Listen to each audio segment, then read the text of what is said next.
Hello everyone, I'm here and I've got a big video lined up for you today. The main focus, I guess, is going to be previews for the upcoming shows next weekend. NXT TakeOver War Games and Survivor Series 2019. Two big shows that have had a lot of build recently on WWE television, and I have a lot to say about the cards that they have lined up for those shows. But before I get into that, there were two things I wanted to cover first. First of all was the WWE return of CM Punk. He will be one of the analysts, I guess, or backstage reporters or hosts or whatever for the Fox show Backstage, WWE Backstage. So he will be a part of that show. The whole semantics of the situation is that Punk works for Fox. He doesn't actually work for WWE. He's just a Fox employee working on a WWE show, if that makes any sense. But the initial reaction was shock. I don't know why people were shocked. I thought Punk pretty much said I think a month ago that he was going to be doing this show. I saw an interview with him where he talked about he's going to be doing something with Fox and WWE, and this is pretty much what he said it was going to be. The reaction of shock was a little surprising to me because Punk had already said he was going to do this show. But in any case, Punk is back in the WWE in some way, shape, or form, something that I think a lot of people never expected to have happen. So I'm going to give my thoughts on it, my opinions of it. And, oh, geez. I don't want to sound like I'm ragging on him, and I don't want to sound like an AEW fanboy that's like, oh, he should have gone to AEW, fuck him. Because he didn't necessarily have to go to AEW. I know apparently they made him an offer and he turned him down. But if it wasn't AEW, it could have been some other wrestling company. And basically, my take on this is CM Punk, in that now infamous podcast, shoot interview on Cole Cabana's podcast, he talked a pretty big game. Like, I think at one point he talked about, like, he would, if he were a quarterback, he could throw the pass, run down the field, and catch it himself. And he could go anywhere and get himself over, and he doesn't need the WWE, and doesn't want to have a working relationship with them again. And they fired him on his wedding day, and they abused him and misdiagnosed him while he was there, and the doctors were garbage, and they didn't care about his health or anything like that. So when you make that much talk, and you make that much of a scene when you leave the WWE, I would expect you to branch off and do something else, possibly with another wrestling company, possibly with somebody else. And I guess you could say Punk tried it with his ill-advised MMA run, which to this day, I cannot believe that he thought that was a good idea to try that. Because I looked at the situation, I'm like, Punk, you're in your late 30s, mid to late 30s. Your body is broken down. You don't have the build for it. You don't have the background for it. I think this isn't going to go very well. And sure enough, it did not go very well. And, I look at guys like Lesnar has the background and can pull it off. Swagger, or Jake Hager, he has the background and can at least pull it off to some degree. Bobby Lashley has the background and can pull it off to some degree. I look at Punk and I'm like, dude, you didn't really think you were going to succeed at this, did you? I guess he did because he tried it. I guess points for bravery, I guess, but take points away for having kind of a brain fart there, thinking that he could actually do this. But basically, my whole attitude is, if you're going to talk that big of a game when you leave the WWE, I would expect you to do what Jon Moxley did. Jon Moxley, who didn't necessarily completely shit on the company, he hated creative, clearly, and he made that point perfectly clear, but he was not satisfied with how he was being written, and he wanted to be the performer and the artist and the wrestler that he's always wanted to be. So he goes to New Japan, and I noticed a change almost immediately when he went to New Japan. I'm like, oh yeah, he's clearly motivated, and he's finally getting to do what he wants to do. And then you look at him in AEW, and it's like, oh yeah, he's getting to do what he clearly has always wanted to do, and could never be in the WWE.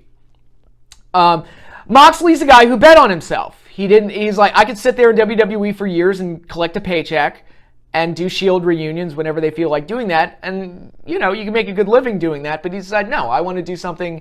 I want to prove that I'm better than they say I am. And I want to prove I'm capable of more than what they're giving me.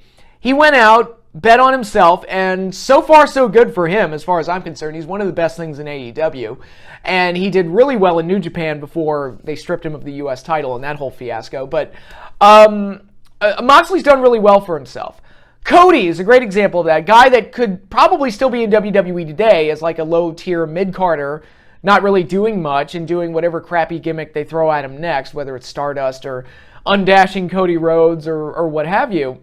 But I always, and I've said this before, with Cody, I always saw a guy, no matter what they gave him, whether it was getting beat to shit by DX or it was a relationship, on-screen relationship with Caitlyn, where he made puns about his mustache.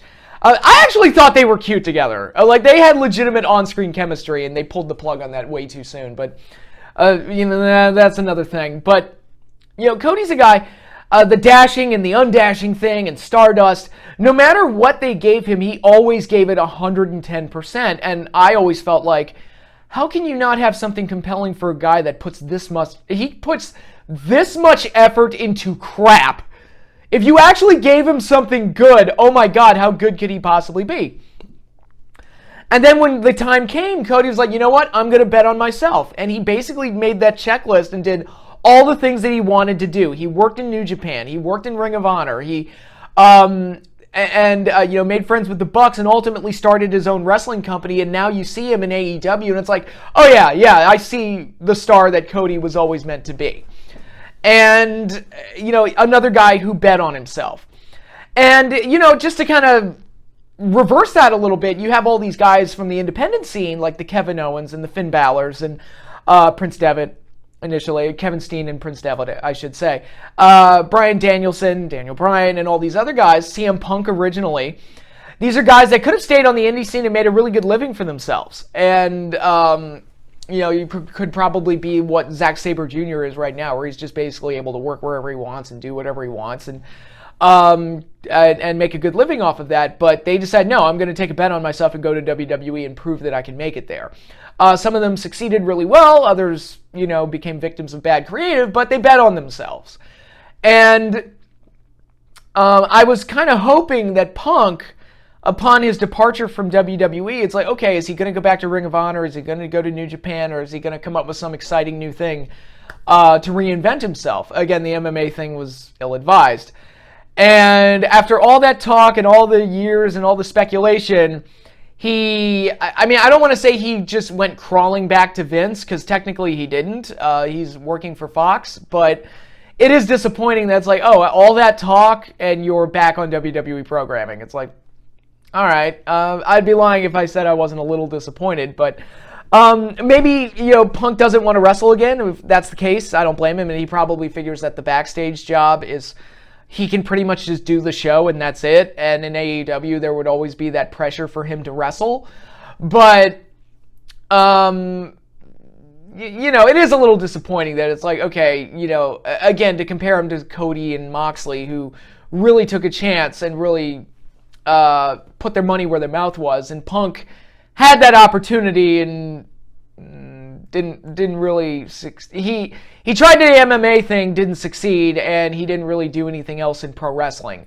So, it's like, all right, Punk's back, sure. Doesn't mean I'm gonna watch backstage. I wasn't watching the show anyway, so it's like, I don't really care. So, I'm not gonna watch it just because Punk's on it either. But, it is what it is. It's just, I don't want to, like, run him down or throw him out a window or anything like that. I'm just like, I'm a little disappointed that it's like, again, all that talk,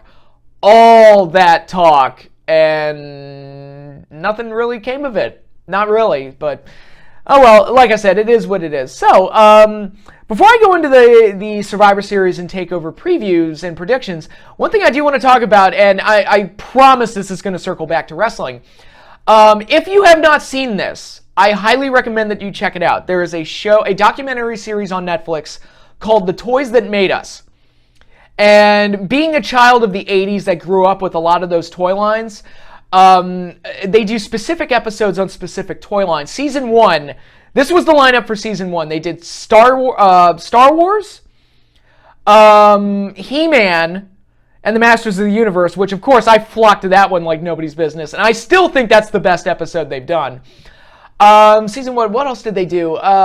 They did a Barbie episode. I haven't seen that one because I have no real connection to Barbie, so I didn't really care all that much. And Barbie's got a really interesting history. I know some things about it. I know, God, what's his name? Tom Kalinske, I think his name is. He helped save the Barbie brand in like the 70s, I think.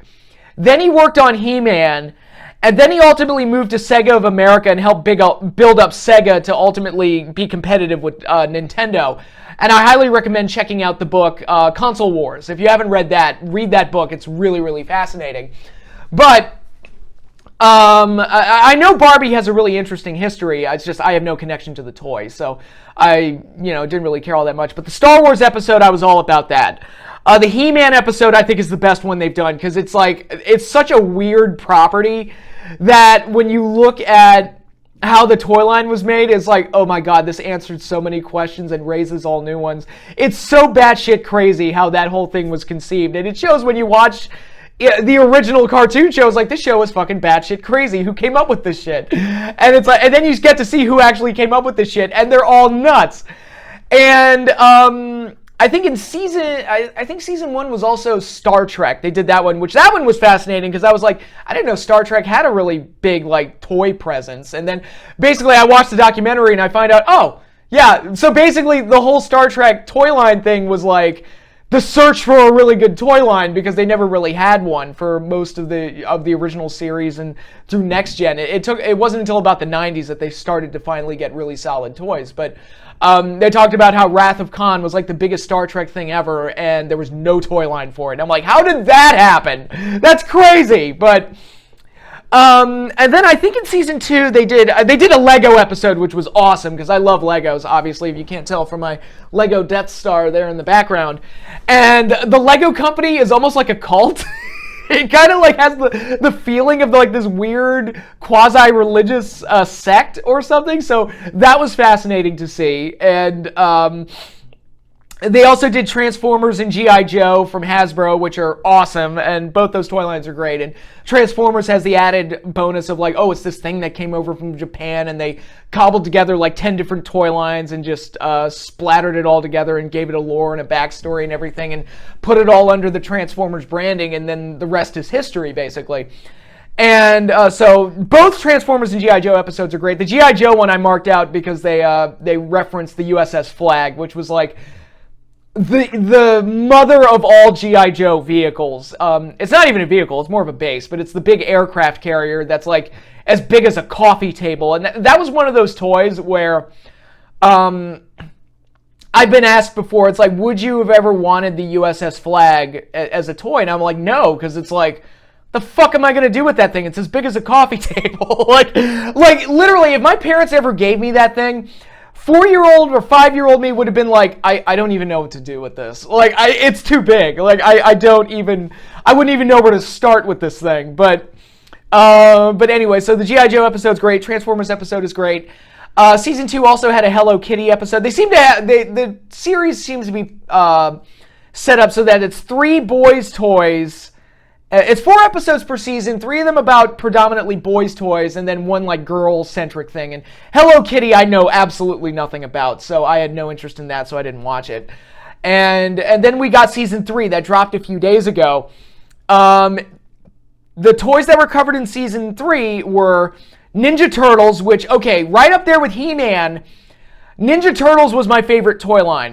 He-Man and Ninja Turtles were my 2 favorites as a kid. And I was not shocked when the documentary was explaining how the toys were designed.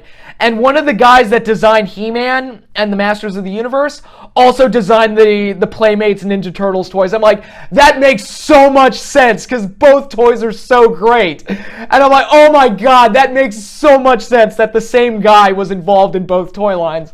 My 2 favorite toy lines from the 80s. And I'm like, oh my God, the man's a fucking genius.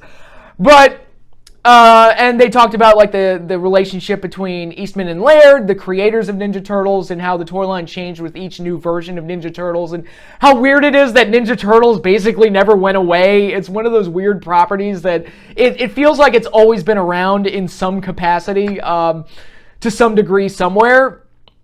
There was a lot to talk about. If anything, my only knock on the series of these documentaries is that each episode's only like 45 minutes long, and you could probably do something twice as long if you really wanted to delve really deep into it. So parts of it do feel a little rushed, but you do get a lot of information in those 45 minutes, and if you're a fan of the toys like I am, you just suck it all in and you enjoy it. I mean, really, this stuff is great. And they also did a Power Rangers episode, which also kind of had the appeal that the Transformers episode did, where it's this thing from Japan that kind of got absorbed into American pop culture and reshaped and reformed and renamed into something else. And that was a really interesting history, and how the TV show and the toy line was just this unexpected huge hit, and there were unprecedented business deals with the networks, and how the networks would get a cut of the pie from the toy sales, and the toys sold like gangbusters when they came out. And one thing I did kind of pop for in the Power Rangers one, they talked about how important Lord Zed was to the toy line and to the show, because Lord Zed was an American villain. There was no Japanese footage of Lord Zed, so we got like our own villain. And that was one of the things I loved most about Power Rangers was Lord Zed. I just love that character so much, of course, because I love monsters. And he was like, as far as Power Rangers goes, he was like the king of monsters. He was great.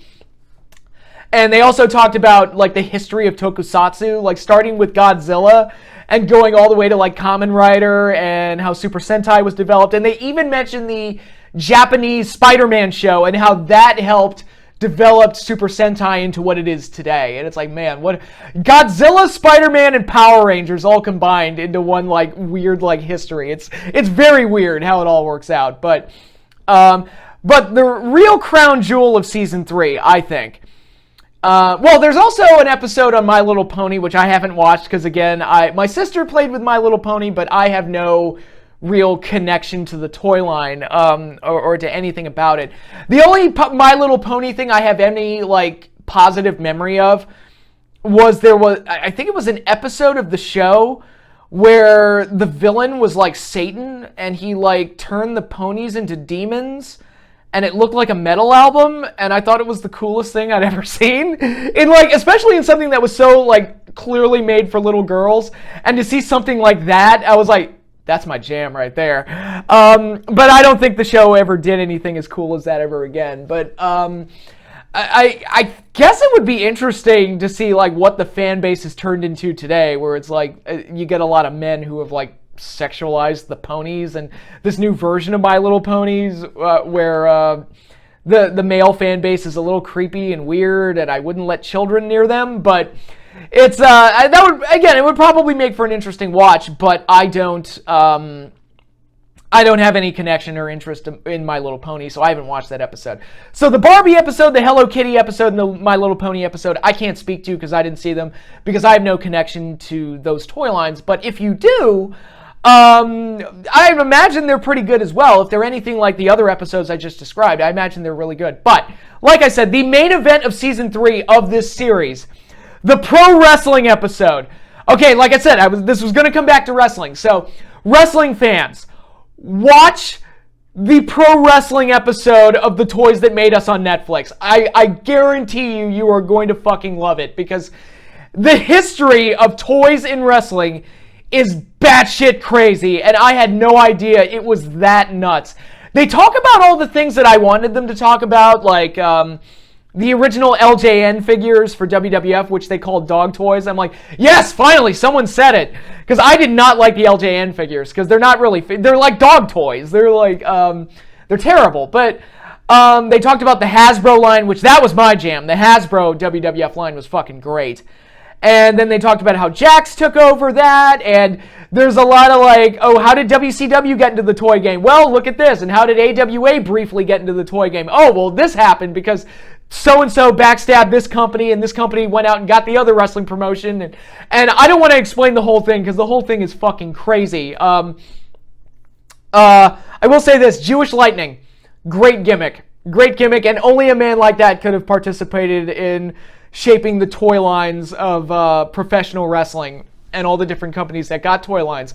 But a really fascinating episode. It's almost like, once again, with wrestling, you know, there's so much on-screen betrayals and heel turns and face turns, and there's a lot of that shit that goes on behind the scenes when you look at shoot interviews and stuff like the Montreal Screwjob and all that other stuff, and how WCW, the rise and fall of that company, and then you look at the toy lines, and it's just as crazy. It's like, oh my God, what is it about this business that just attracts crazy people and leads people to like backstab each other and motherfuck each other and all this other stuff? It is insane, but I've said enough about it. I don't want to spoil too much, but wrestling fans, trust me, go watch The Toys That Made Us, Season 3, the pro wrestling episode. It is one of the best ones they've done. I still think the He-Man episode is number one, but the wrestling episode is probably a close second, because the history of how these toy lines were made is just fucking crazy. And like I said, they talk about all the stuff I wanted them to. They talked about the Toy Biz WCW toy line, which is my second favorite wrestling toy line ever, behind the Hasbro WWF figures that I grew up with. There was also, they also talk about the Wrestling Buddies, which that was fun. I had a couple of the Wrestling Buddies when I was a kid. So it's like, oh yeah. And they made a joke. It's like, they're basically just $20 pillows. I'm like, well, yeah, but, you know, they look like Hulk Hogan and Jake the Snake Roberts. I mean, what's wrong with that? But anyway, so that is my recommendation. I recommend the entire series. Even the episodes I didn't see, if you have any interest in those toy lines. And that's kind of the thing about it. If you don't have any interest in the toy lines, there might not be a lot for you. I don't know. But if you're like me and you're interested in Transformers, Masters of the Universe, G.I. Joe, you know, Power Rangers, Legos, and wrestling, if you're interested in that stuff, absolutely go check these out. They are fucking great and definitely worth a look. And if you're a wrestling fan, you absolutely would get a kick out of the wrestling episode, even if you didn't collect the toys. I think because the history of it is just so fascinating. My only disappointment was they kind of, again, I said that they kind of glossed over some things. They did kind of gloss over the falling out between Jax and WWE in the mid-2000s. I wish they had gone a little bit more into detail about that. But other than that, I think it's a very, very good little 45-minute documentary about the history of wrestling action figures. So if you're interested, go check it out. It's on Netflix, and I think it's definitely worth a watch. So I've talked enough about Netflix stuff and CM Punk. I think it's time for me to do my own preview and predictions for NXT TakeOver War Games and Survivor Series 2019. Both of them are happening next weekend. I've got the 23rd for War Games, so I guess Survivor Series would be the 24th, if I'm not mistaken. That is correct. Okay. Now, what do I say about this? Well, I mean, the big storyline is the NXT invasion of Raw and SmackDown, which has kind of been like the main focal point of building up to Survivor Series. And I've talked about it a little bit on this channel, how I feel about it. It is exciting to see some of those NXT guys acting as NXT guys, invading the two shows. I haven't watched Raw or SmackDown the last couple weeks because I've been busy, and that's Raw and SmackDown are the wrestling shows that I'm willing to kind of skip. See, it's like MLW, NWA Power, they're only an hour long, so it's like, they're more worth my time. And AEW, I'm kind of pretty much put my flag in that camp. I'm not missing it. And NXT, I try to catch up when I can, when I'm not watching, because I watch Dynamite over NXT, so I try to catch up on NXT later. And Impact, I try to keep up with. Some weeks I skip it, but Raw and SmackDown are just easier to skip because one's on a Friday night when I go out, and the other one's on a 3 hours long on a Monday, and it's like I'd rather watch Monday Night Football. So, whatever. But yeah, the NXT invasion I think is like not necessarily a bad thing. I guess it makes the typical Raw versus SmackDown thing a little bit more interesting than it typically is most years. My biggest issue with it is that once Survivor Series is done, it's like, okay, what next? Like, is anything going to come of this? And again, I've always had the idea with these kind of brand rivalry things, because it's like, look, the rosters change so frequently anyway that it's almost like pointless to do like brand loyalty. NXT, it makes a little bit more sense because they are kind of their own separate brand. They've successfully created an identity for themselves, something that Raw and SmackDown have never really been able to do. Everybody just looks at those and just thinks WWE as a whole. It's really hard to think of them as their own separate brands. But there's no like prize for this, is there? I mean, there's no like major incentive to win these matches is just like, brand superiority. It's like, well, who cares about that? Which is why I've always had the idea of like, how about the winner of the brand war gets like the last 5 spots in the Royal Rumble? So it gives the wrestlers a reason to want to win this. Or they get the Money in the Bank ladder match at next year's pay-per-view. Like, let's say like they win the brand war and the entire next year they get all these benefits. Like, that brand gets the the last 5 spots in the Royal Rumble, the WrestleMania main event, the Money in the Bank ladder match, and a couple of other things. Like, just to kind of give the wrestlers a reason to want to stay on that show throughout the next year after they win. So, I don't know, that's just my take, just to kind of make it mean more. It's kind of like, the Pro Bowl in the NFL. I mean, you can say that it's like, oh, NFC, AFC, who's better? It's like, but does anybody really care all that much? But anyway, let's start with TakeOver, because that's happening the night before Survivor Series. And obviously, there's only 3 matches here, 2 War Games matches and a singles match. And I'll say my piece here. I sound like a broken record. I've said it a million times. I'm going to say it again. I don't like it when they do more than one type of gimmick match on a show. I think it's lazy. I think it oversaturates the gimmick. I don't like it. It's too much. And I didn't like it when Starrcade 85 had 2 cage matches, when they had one perfectly good one with Tully and Blanchard, or Tully and Magnum TA. Sorry, I had a brain fart there. But there's no reason to do 2 cage matches on one show. Lockdown 05 is one of the most unintentionally terrible pay-per-views of all time, because after that happened, after TNA put on a show with 8 cage matches and the show was not a fiasco, they were like, oh damn, like, we got to start over-gimmicking the fuck out of everything. And that led to WWE adopting that format, and that's how you get things like TLC and Hell in a Cell and this show right here, where you got to have 2 War Games matches. I'm like, why do you have to have 2 War Games matches? You don't need 2 War Games matches. That's crazy to me. Crazy. And especially since, these people are going to be pulling double duty, and you got War Games. And another problem, you got War Games and Survivor Series back to back. It's like, they really have to kill themselves? Because I know that they're going to jump off that damn cage in War Games. Do they really have to break their bodies on Friday or Saturday and then come back the next night and kill themselves all over again in Survivor Series? It's like, I'd rather not do that. But another problem is that, again, same problem that Hell in a Cell runs into, is that the previous War Games that NXT has done were not bad. They were good. I like the first one more than the second one, but they were solid matches. The problem is that there's no color, and in War Games, you kind of have to have color to really sell, or at least there has to be the possibility of color, and that's part of why Hell in a Cell doesn't feel like that big of a deal anymore. And War Games, it's really hard to sell it as like this violent spectacle when you can't get color. And I'm not telling WWE, oh, you absolutely have to have color. What I'm saying is, if you don't want to get color, then maybe you shouldn't do cage matches. I mean, that's my take on it. But so yeah, not a huge fan of this. But I think that this is going to be one of those cases where, and a friend of mine had a great line when Lockdown 2005 happened all those years ago, almost a decade and a half ago. Damn, I can't believe it. But he had a great line when I was telling him, it's like, yeah, TNA's doing an 8 cage match show. And he paused on the phone and he was like, you know what? TNA is going to mask the fact that this is stupid by making every match incredible. And it's like, yeah, this is going to be one of those cases where it's like, yeah, this is stupid, but they're going to mask it by making every match incredible. So it's like, whatever. It's going to be well received by the time it's over, and I'm going to be the old man yelling at the sky because it's like, you're watering down War Games.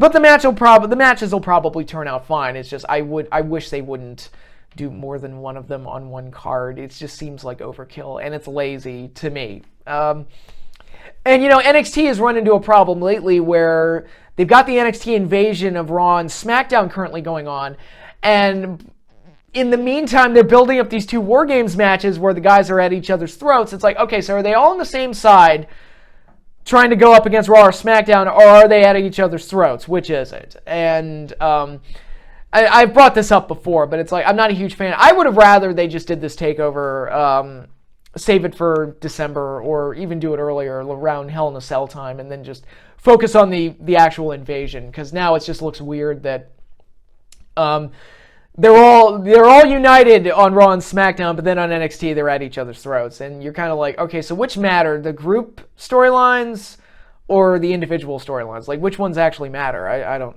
know, but in any case, let's go into it. We have the one singles match, Matt Riddle versus Finn Balor, which I think could be a good match. Nice contrast of styles, two guys that can go. I've said it before, I like Matt Riddle a lot. I think that dude is money. Who goes over? I don't know. That's a good question, because Balor, this is his first major match since coming to NXT and turning heel. So, do you want him to lose? And Matt Riddle's a guy that's had been protected up to a point, and then he's been losing a little bit more frequently. Not a lot, but a little bit more frequently than he had been when he was undefeated. And it's like, do you want him to take another loss here? I don't know. It's up to them, I guess. But I'll pick Finn Balor to go over just because he's the fresh new heel, but we'll see. But I think the match could be pretty good. And by the way, there's only 3 matches announced here. It's this and the 2 War Games matches. I wouldn't be surprised if that was the full card, because takeovers are typically shorter and War Games tend to go pretty long. So, yeah, that's probably the full card if I did. There might be one more match thrown in there, but I'm counting on this kind of being the full card. All right, then we have the men's War Games match. The Undisputed Era, Adam Cole, Bobby Fish, Kyle O'Reilly, and Roderick Strong taking on Tommaso Ciampa, Keith Lee, Dominik Dijakovic, and to be determined. Still a 4th one to go. Probably going to be Johnny Gargano or something like that. Who knows? But again, this is another reason why I wish they didn't do 2 War Games matches, because the Undisputed Era has had the War Games match. We've seen it. And this almost feels like we're kind of retreading what we were doing last year. And, it's the least interesting of the 2, I think, as far as the 2 War Games matches goes. I think the match will be good. You look at the guys that are involved, I think it'll be crazy, wild, and good, but I would have rather they just done something else instead of just doing a second War Games match. They could have done Cole versus Ciampa for the title, or they could have done anything else, just literally anything else. No titles are on the line in this show, which, again, I don't have a problem with that, but the fact that there are no title matches here shows that, you could have put title matches on the show and not resort to having 2 War Games matches on one show. But anyway, again, old man yelling at the sky. Then we have the women. Oh, I'm going to pick the Undisputed Era to win. No, actually, let me think about that. I'm going to pick Ciampa's team to win to set up Cole versus Ciampa at the next TakeOver for the title. That'll be my pick. That's my prediction. And then we have the Women's War Games match, first time ever. Team Shayna Baszler taking on Team Rhea Ripley. We've got on Shayna's team Io Shirai, Bianca Belair, and Kaylee Ray. I'm a little surprised they didn't just go with Shayna's own running buddies. But I guess maybe they're green as goose shit, and they didn't want to put them in there in a War Games match, so they just did this instead. But it seems weird that Io Shirai and Bianca Belair, who are such single-minded people and individualistic characters, would be willing to work on a team. But maybe that'll be the downfall of the heels. Who knows? But anyway, then we've got Rhea Ripley's team. It's her, Candice LeRae, Tegan Nox, and for right now, Mia Yim, although I understand she got hurt in the ladder match on this week's NXT. Pretty good match, by the way. Best match I've seen Mia Yim have ever. But, it would be kind of neat if they replaced her with, Toni Storm or something like that. But, I'm going to pick Shayna's team to win just because Shayna's, the dominant force of NXT's women's division right now. And it's nice that they've actually got some girls in the women's division, because Shayna was getting to a point where it was I think she's beat everybody. There's nothing left. And, they've put some fresh faces in there to kind of help things out from the NXT UK perspective and all of that stuff. So I think Rhea Ripley presents a nice, interesting challenge for her down the road when they eventually do that match. They're so similar to each other, though. That's that's going to look weird because stylistically, they are kind of and personality-wise, they're kind of similar. So, but in any case, I'm going to pick Shayna Baszler's team to win. I wouldn't be surprised if the Women's War Games match main evented, just because that's the one that's got the most hype. Seems to be the bigger focus of the two War Games matches. But yeah, it should be again, it's going to be one of those shows where it's over gimmicked, but they're going to mask the fact that it is stupid by making every match incredible. So what do you know? I will say this, though. This is the least interested I've been in a TakeOver in a long time, possibly ever, just because, like, when they put two War Games matches on there, I'm like, oh, that kind of killed my interest, like, a lot. But I'm actually, I would be more interested in Survivor Series if they actually put more interesting matches on the card, and I'll talk about that right now. Going into Survivor Series 2019, we've got two singles title matches, Brock Lesnar versus Rey Mysterio for the WWE title, and The Fiend Bray Wyatt versus Daniel Bryan for the Universal title. I guess the Fiend Bray Wyatt match feels like it's kind of thrown on there. I haven't watched SmackDown. I don't know what the build-up is, but it feels like they're just giving the Fiend somebody to face, and Daniel Bryan is a reliable guy to put him in there with. Please don't do the red mood lighting. It looks bad. Please don't do it. It makes the match look like it's in a Virtual Boy. Please don't do it. Fiend's going to keep the title, and I think he should. Please don't do the red mood lighting. It's bad. It's really bad. Please don't do it. And we have the match that I'm actually most interested in. Brock Lesnar versus Rey Mysterio. I think they've done a pretty good job building that match up. I think Lesnar's going to win, obviously, but with Rey Mysterio's ability to bump around like a madman and Lesnar's ability to throw him around like a madman, I think these two are going to work really well together. They had a match way back in 2003, I think, on SmackDown that was great, if I recall. That was, if I'm not mistaken, that's where Brock debuted the Brock Lock, which is a submission hold he used like 3 times and never really used again. But in any case, I expect that to be a really good match. Then we've got all the team battle matches, and this is where the disappointment of Survivor Series comes in for me, where it's all triple threat matches between the 3 brands. And I was kind of hoping that they would do something a little bit more intricate with it, like not have every match be Raw versus SmackDown versus NXT. Have the do like Raw versus SmackDown, do Raw versus NXT, and then do SmackDown versus NXT, and yeah, get all the different possibilities in there. Like do OC versus Undisputed Era. Do what's an example? Like, I don't know, The Fiend versus Brock Lesnar. I know I just you put over the 2 singles matches that they're doing, but create like interesting scenarios and like dream match scenarios as much as possible. Don't just like do a bunch of triple threat matches. I'm like, that feels like you had a formula mapped out and you just plug names into the formula and that's it. And I'm like, yeah, that's a little boring. And I was like, I wish they'd come up with something like do Charlotte versus Shayna Baszler, or do Becky Lynch versus Io Shirai, or do trying to think of some like other ones they could have done. What would be another good? I'm trying to think of some of the matches I would have liked to have seen between the 3 brands. They could have done like Daniel Bryan versus, well, they already did Daniel Bryan versus Adam Cole, so that's a bad option. But like Johnny Gargano versus Daniel Bryan, because they're so similar to each other. Something like that. A bunch of different things that they could have done. Instead, it's just a bunch of triple threat matches. I'm like, oh. Not that the matches themselves will be bad, and I think they will mask the fact that it is stupid by making every match incredible. It's just, I'm not overly invested in the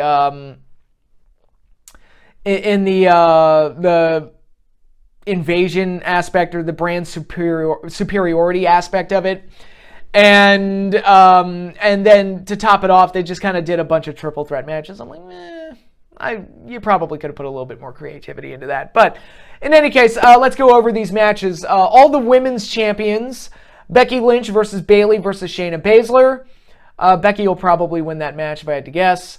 Then we've got all the tag team champions: the Viking Raiders for Raw, the New Day for SmackDown, and the Undisputed Era for NXT. I wouldn't be surprised if they just let the Undisputed Era win that one. Maybe New Day. I'll pick New Day to win that one. Then we've got the 5-on-5 Women's Survivor Series elimination match. Members of Team Raw have yet to be determined. SmackDown, you've got Sasha Banks, Carmella, Dana Brooke, Lacey Evans, and the final member to be determined. And Team NXT members to be determined. It's a little I think they're just waiting to see. It's like, okay, who's available? Who can we put into these things? And then on the men's 5-on-5-on-5 Survivor Series match, we've got for Team Raw, we've got Seth Rollins, Drew McIntyre, Kevin Owens, Randy Orton, and Ricochet versus Team SmackDown, Roman Reigns, Mustafa Ali, Braun Strowman, King Corbin, and Shorty G. Oh my gosh, Shorty G. And then members of Team NXT are to be determined. Again, it'll probably be like Ciampa and Gargano and the people that you expect to be in that match. But and there's also a battle of the mid-tier champions. AJ Styles, U.S. champion, Shinsuke Nakamura, the Intercontinental champion, and Roderick Strong, the NXT North American champion. Again, I'm not saying that these matches will be bad. I'm just saying it's like I'm not overly interested in the brand superiority thing, and I wish they had worked a little bit harder to create interesting matches here. I guess having the 5-on-5-on-5s is okay.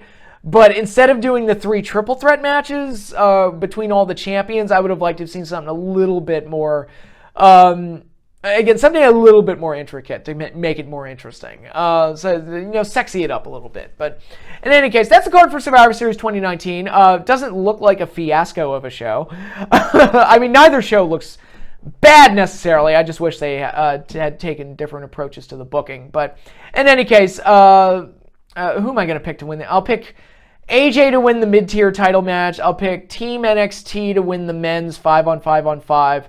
And I'll pick, I don't know, Team Raw to win the women's 5-on-5. I have no idea. I'm just throwing it. See, it doesn't matter. That's the thing. It doesn't matter. And especially if you're not overly invested in it, it really doesn't matter. So those are the shows that'll be happening next weekend. I'll try and have another video up sometime this week. We'll see how that goes. But that is all I have for you now. So thanks again, everybody, for watching.